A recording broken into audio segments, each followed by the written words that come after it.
अस्सलाम वालेकुम नाज़रीन, कैसे हैं आप? उम्मीद करता हूं कि आप सब लोग खैरियत से होंगे। नाज़रीन, वर्चुअल असिस्टेंट कोर्स के लेक्चर नंबर 4 के साथ आपकी खिदमत में हाजिर हूं। आज हम बात करेंगे कि what skills do you need to become a virtual assistant, कि वो क्या स्किल्स हैं कि अगर आप एज ए वर्चुअल असिस्टेंट अपने करियर को स्टार्ट करना चाहते हैं तो वो स्किल्स आपके पास होनी चाहिए।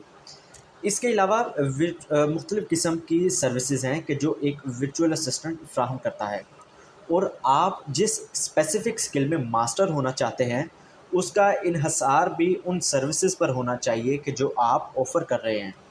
ताहम कुछ स्किल्स ऐसी हैं कि जिनको आपको अपनाना चाहिए या सीखना चाहिए, ख़ास तौर पर उस वक्त कि जब आप एज ए वर्चुअल असिस्टेंट अपने करियर को स्टार्ट कर रहे हैं। तो सबसे पहले है जी जनरल कंप्यूटर स्किल्स। इससे कोई फ़र्क नहीं पड़ता कि आप किस किस्म के वर्चुअल असिस्टेंट हैं, क्योंकि आप हमेशा अपने क्लाइंट्स के साथ ऑनलाइन ही डीलिंग करते रहेंगे।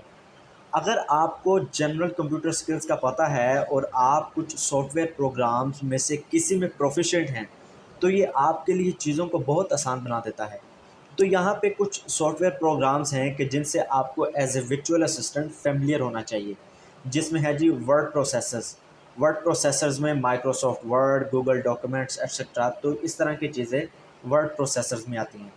उसके बाद है जी स्प्रेडशीट्स, इसमें आता है जी Microsoft Excel, Google sheets etcetera. फिर आता है जी ग्राफिक डिज़ाइन प्लेटफॉर्म्स, जिनमें जी Canva, Microsoft Publisher, Photoshop etcetera. इस तरह की चीज़ें इसमें आती हैं। फिर उसके बाद है जी नोट टेकिंग प्रोग्राम्स, जिसमें जी Microsoft OneNote, Evernote, Keep note, इस तरह की चीज़ें इस कैटेगरी में आती हैं। फिर उसके बाद है जी कम्युनिकेशंस टेक्नोलॉजी, जिसमें जी Zoom, Skype, Google Meet, Gmail, इस तरह की चीज़ें इस कैटेगरी में आती हैं। तो अगर आप पहले से ही कुछ सालों से कंप्यूटर इस्तेमाल कर रहे हैं तो आप इन चीज़ों से पहले ही वाकिफ़ होंगे, तो लिहाजा यहाँ परेशानी वाली कोई बात ही नहीं। लेकिन अगर आप इन चीज़ों से फ़ेमिलियर नहीं हैं तो मेरी आपको सजेशन है कि इनके लिए आप ब्लॉग सर्च करें, यूट्यूब पे सर्च करें और सर्च करके इन चीज़ों से रिलेटेड वीडियोस को देखना शुरू कर दें। उसके बाद है जी कम्युनिकेशन स्किल्स। वर्चुअल असिस्टेंट की हैसियत से आपको ज़्यादा इफ़ेक्टिवली कम्युनिकेट करना सीखना चाहिए, ख़ास करके उस वक्त कि जब आप ऑनलाइन अपने क्लाइंट के साथ डीलिंग करेंगे। अगर आप एक अच्छे वर्चुअल असिस्टेंट बनना चाहते हैं तो इसके लिए कम्युनिकेशन स्किल्स बहुत ज़रूरी हैं, और इसके लिए कोई टर्निंग पॉइंट भी नहीं है। लेकिन जब मैं कम्युनिकेशन स्किल्स की बात करता हूँ तो इसका हरगिज़ ये मतलब नहीं है कि आपको इंग्लिश या किसी और ज़ुबान में, कि जिस ज़ुबान में आपका क्लाइंट बात कर रहा है उसमें परफेक्ट होना चाहिए। मेरा मतलब ये है कि आपको कम से कम अपने क्लाइंट को समझने के काबिल होना चाहिए, और इसी तरह अपने थॉट्स को भी अच्छी तरह से कन्वे करना आना चाहिए।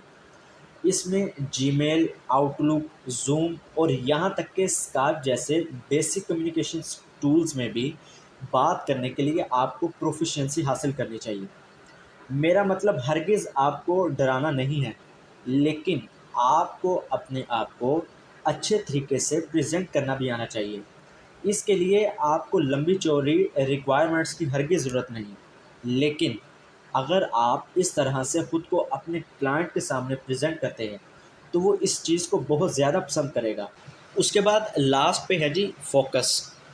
मुझे यहाँ लास्ट इम्पोर्टेंट स्किल के तौर पर मल्टीटास्किंग को ही बयान करना पड़ा, लेकिन मल्टीटास्कर होने की वजह से आपको फ़वाइद से ज़्यादा नाकामी का सामना करना पड़ सकता है।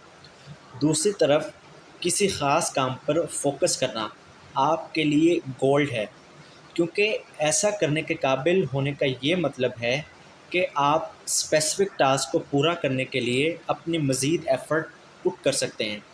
और इसके सॉल्यूशंस में से एक चीज़ बैचिंग भी है। बैचिंग एक कॉन्सेप्ट है कि जिसमें बजाय मल्टीटास्किंग के आप एक सिटिंग में एक ही काम अपने क्लाइंट के लिए सरअंजाम देते हैं। ऐसा करने से आप अपनी प्रोडक्टिविटी और कंसंट्रेशन को बेहतर बना सकते हैं।